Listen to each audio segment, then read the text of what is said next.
दंगल TV के blockbuster show इश्क जुनूनी serial में रूहानी के घर पे पहुंच गई है पुलिस और आगे जाके रूहानी को अरेस्ट करने वाली होती है। लेकिन रूहानी भी कहाँ अरेस्ट होने वाली थी। दरअसल सीरियल में मिहिर की डेथ हो जाती है और मिहिर के मम्मी पापा सारा दोस्त रूहानी के ऊपर लगा लेते हैं और वो दोनों पुलिस को लेकर बड़ी हवेली पहुँच जाते हैं। लेकिन जैसे ही पुलिस आगे बढ़कर रूहानी को हथकड़ी लगाने वाली होती है तभी गुरु बीच में आ जाता है और वो कहता है कि कंपाउंडर कभी कुछ गलत नहीं कर सकती। लेकिन तभी रूहानी ऐसा कदम उठाती है जिसे देखकर पूरा परिवार चौंक जाता है, क्योंकि पहले तो रूहानी ने बहुत माफ़ी भी मांगी लेकिन उसकी किसी ने एक भी नहीं सुनी। उसके बाद रूहानी पुलिस की पिस्तौल ही छीन लेती है और कर देती है पिस्तौल ड्रामा और सबको धमकाते हुए कहते हैं कि कोई आगे नहीं आएगा और ये कहते हुए घर से चली जाती है और ये कह के जाती है कि वो सबूत लेके जरूर लौटेगी, क्योंकि उसने मिहिर की मौत नहीं की थी, इसीलिए वो अपने फेवर में सबूत इकट्ठे करने चली जाती है। वहीं दूसरी ओर गुरु को अपनी कंपाउंडर पर पूरा भरोसा होता है कि उसने कोई भी गलती नहीं की है और वह सबूत लेकर वापस जरूर लौटेगी, इसीलिए गुरु उसके आने का इंतजार करने लगता है। लेकिन जब बहुत देर हो जाती है तो पुलिस को भी यही लगने लगता है कि रूहानी भाग गई है। लेकिन कुछ ही समय के बाद रूहानी वापस लौट के आती है और वो भी पूरे सबूतों के साथ।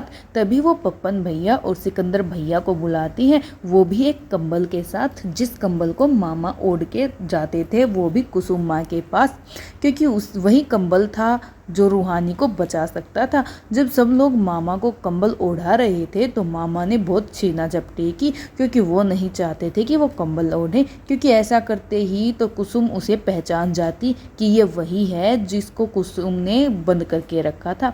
लेकिन रूहानी कहाँ मानने वाली थी। रूहानी के दोस्तों ने, यानी कि अब तो वो उसके दोस्त ही बन चुके हैं। लेकिन वहीं दूसरी ओर तेजू ने रूहानी को कम आंकने की कोशिश की, लेकिन रूहानी कहाँ कम है। रूहानी ने तो तेजू को दिखा दिया कि उसे कम समझने की कोशिश ना करे। रूहानी तो ये देखकर हक्की बक्की रह गई कि वही मामा जी, जिनको वो मामा कहते हैं प्यार से, उन्होंने कुसुम को बांध के रखा था।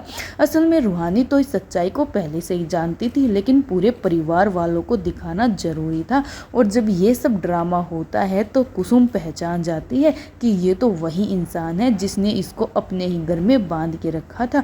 तभी कुसुम आगे आती है और घर में हो जाता है बहुत बड़ा हंगामा, क्योंकि कुसुम अपने ही भाई त्रिपुरारी पर हाथ उठा देती है और दादी के डंडे के साथ उसकी बहुत पिटाई भी करती है। तो एक बार तो फैमिली वाले घबरा जाते हैं कि आखिर कुसुम को हो क्या गया है। तभी नागेश्वर जी आगे आते हैं और वो आके पूछते हैं कि तुम क्यों त्रिपुरारी को मार रही हो। तब कुसुम बताती है कि जिसने इतने दिनों तक मुझे बांध के रखा अपने ही घर में, वो कोई और नहीं बल्कि त्रिपुरारी ही था। और ये बात सुनकर गुरु का खून खोल उठता है, क्योंकि गुरु की माँ को इतने दिन तक बांध के रखा और उसे हानि पहुंचाई। वहीं दूसरी ओर रूहानी पूरे सबूतों के साथ आई थी, क्योंकि ये लोग कहाँ मानने वाले थे। मामी ने तो पहले ही बोल दिया था रूहानी को कि तुम्हारे पास क्या सबूत है। तब रूहानी उस पेन ड्राइव को कंप्यूटर में डाल के दिखाती है, जिसके उसके त्रिपुरारी के जूतों से पहचान लिया जाता है। और ये देखकर मामी तो बहुत ड्रामा करने लगती है, क्योंकि वो तो है ही ड्रामेबाज। लेकिन गुरु का खून खोल उठता है और इसी बीच गुरु अपने मामा का कॉलर पकड़ लेता है और उनको कहता है कि तुम्हें ऐसी सज़ा दिलवाएंगे कि तुम्हारी 7 पुश्ते तक याद रखेंगी।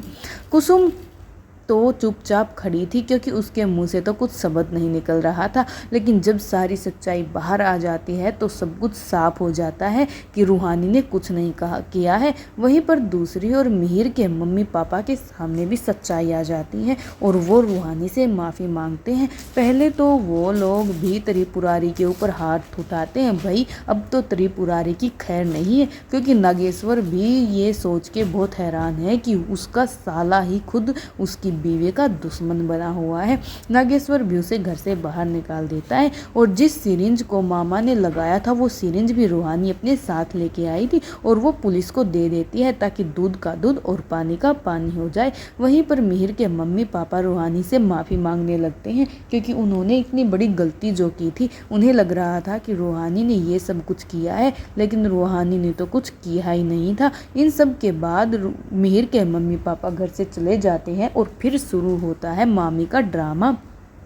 क्योंकि मामी तो त्रिपुरारी को बचाना चाहती है, इसीलिए वो चप्पल निकालकर अपने ही पति पर मारने लगती है और इशारों ही इशारों में उससे कहती है कि वो घर से निकल जाए। जब ये दौड़ा भागी हो रही होती है तो 4 चक्कर घर के लगा के त्रिपुरारी घर से भाग जाता है, क्योंकि ललिता तो यही चाहती थी कि वो घर से भाग जाए। और उसके जाने के बाद फिर मामी ने जो ड्रामा किया, भाई क्या ड्रामा किया, उसने अपने ऊपर पानी का जग डाल लिया और अपनी मांग को मिटाने लग गई। अब त्रिपुरारी को तो भले ही घर से बाहर निकाल दिया गया हो, लेकिन ललिता के साथ तो घर वालों की हमदर्दी साथ थी। अब ललिता तो घर में ही रह गई है।